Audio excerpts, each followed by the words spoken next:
নমস্কাৰ বন্ধু বান্ধৱীসকল, স্বাগতম জনাইছো আপোনালোকৰ মৰমৰ চেনেল তথা ভিডিঅ'টোলৈ। ইয়াত আপোনালোকে দেখা পাইছে কেন্দ্ৰীয় চৰকাৰৰ চাকৰি হয়। কেন্দ্ৰীয় চৰকাৰ তথা চেন্ট্ৰেল গভৰ্ণমেণ্টৰ কেইটামান পোষ্ট খালী হৈছে আৰু তাত টোটেল পোষ্ট খালী হৈছে ৭৩টা পোষ্ট খালী হৈছে আৰু তাত ল'ৰা ছোৱালী সকলোৱে এপ্লাই কৰিব পাৰিব। তাত মিনিমাম আপোনালোকৰ SSLCৰ পৰা গ্ৰেজুৱেশ্যন পৰ্যন্ত বিচাৰিছে কোৱালিফিকেশ্যন। আৰু চেন্ট্ৰেল গভৰ্ণমেণ্টৰ বুলি ক'লে বহুতে এক্সামটো বাহিৰত দিবলৈ যাব লাগে বুলি ভাবে, কিন্তু এইটো আপোনালোকৰ যিটো এক্সাম হ'ব আৰু যিটো আপোনালোকৰ পোষ্টিং হ'ব এইবিলাক অসমতে হৈ যাব কিছুমান পোষ্ট। গতিকে আপোনালোকে ভিডিঅ'টো সম্পূৰ্ণ শেষলৈ যাব। এডভাৰটাইজমেণ্টটো মই আপোনালোকক ভালদৰে দেখাই দিছোঁ। এইটোৱে হৈছে এডভাৰটাইজমেণ্টটো যিটো PDF ফাইল হয়। ইয়াত আপোনালোকে নিশ্চয় দেখা পাইছে national water development agency and government of India. ইয়াত আপোনালোকৰ পোষ্ট খালী হৈছে recruitment junior engineer, junior accountant আৰু stenographer grade 2 lower division clerk, national water development agency. ইয়াত আপোনালোকে দেখা পাইছে ৰিচাৰ্চ ইন ইনক্ৰিজ। ইয়াত আপোনালোকৰ যিকেইটা পোষ্ট ওলাইছে, প্ৰথম পোষ্টটো হৈছে জুনিয়ৰ ইঞ্জিনিয়াৰ। টোটেল পোষ্ট আছে 25টা পোষ্ট আছে। আনৰিজাৰ্ভৰ কাৰণে 21টা ৰাখিছে, বাকীবিলাক বেলেগ বেলেগ কাষ্টৰ ৰাখিছে, OBC MOBC। ঠিক তেনেদৰে আপোনালোকে সকলো কাষ্টৰে এপ্লাই কৰিব পাৰিব যদি কোৱালিফিকেশ্যন মিলে গোটেইকেইটা পদত। প্ৰথম হৈছে জুনিয়ৰ ইঞ্জিনিয়াৰ। তাত আপোনালোকৰ পে স্কেল দিছে 35,000 টকাৰ পৰা 1,12,000 টকা। তাত আপোনালোকৰ এজ তথা বয়স বিচাৰিছে 18 বছৰৰ পৰা 21 বছৰৰ ভিতৰত হ'ব লাগিব। আৰু তাত যিটো কোৱালিফিকেশ্যন বিচাৰিছে সেইটো আপোনালোকৰ ডিপ্ল'মা ইন চিভিল ইঞ্জিনিয়াৰিং। আপোনালোকৰ চিভিল ইঞ্জিনিয়াৰিঙত ডিপ্ল'মা কৰা হ'ব লাগিব, তেতিয়াহ'লে পোষ্টত এপ্লাই কৰিব পাৰিব। লগতে ইয়াত আপোনালোকৰ ডিচাৰেবল কোৱালিফিকেশ্যন দিছে degree in civil engineering or equivalent. যদি আপোনালোকৰ চিভিল ইঞ্জিনিয়াৰিং আছে বা তাতকৈ ওপৰ আছে তেতিয়া আপোনালোকে পোষ্টত এপ্লাই কৰিব পাৰিব জুনিয়ৰ ইঞ্জিনিয়াৰ। ছেকেণ্ড পোষ্টটো হৈছে জুনিয়ৰ একাউণ্টেণ্ট। তাত টোটেল পোষ্ট আছে 7টা, সকলো কাষ্টৰ এপ্লাই কৰিব পাৰিব। চালাৰী দিছে 29,000 to 92,000 আৰু বয়স দিছে 18 পৰা 27 বছৰ। তাত আপোনালোকৰ বিচাৰিছে ডিগ্ৰী বিচাৰিছে কমাৰ্চত। যদি আপোনালোকে কমাৰ্চত ডিগ্ৰী কৰা আছে তেতিয়াহ'লে পোষ্টত এপ্লাই কৰিব পাৰিব।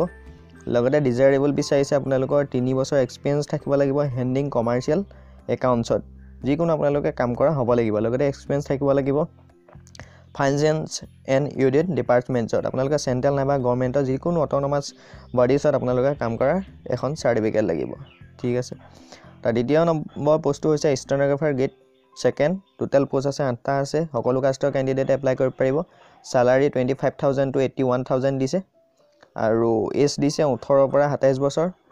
ইয়াত আপোনালোকৰ কোৱালিফিকেশ্যন বিচাৰিছে হাই ছেকেণ্ডেৰী পাছ বিচাৰিছে, 12 ক্লাছ পাছ নাইবা আপোনালোকে ওপৰ হ'লেও হ'ব। লগতে আপোনালোকৰ ইয়াক এটা আপোনালোকৰ বিচাৰিছে যিখন ষ্টেন'গ্ৰাফাৰ চাৰ্টিফিকেট আছে সেইখন আপোনালোকৰ লাগিব মিনিমাম 10 মিনিটত। আপোনালোকৰ ইয়াত উল্লেখ কৰিছে পাৰ মিনিটত আপোনালোকে 80 ৱৰ্ড টাইপিং কৰিব পাৰিব লাগিব। 4 নম্বৰ পোষ্টটো হৈছে লোৱাৰ ডিভিজন ক্লাৰ্ক। টোটেল পোষ্ট আছে 33 আছে। সকলো কাষ্টৰে এপ্লাই কৰিব পাৰিব কেণ্ডিডেটে।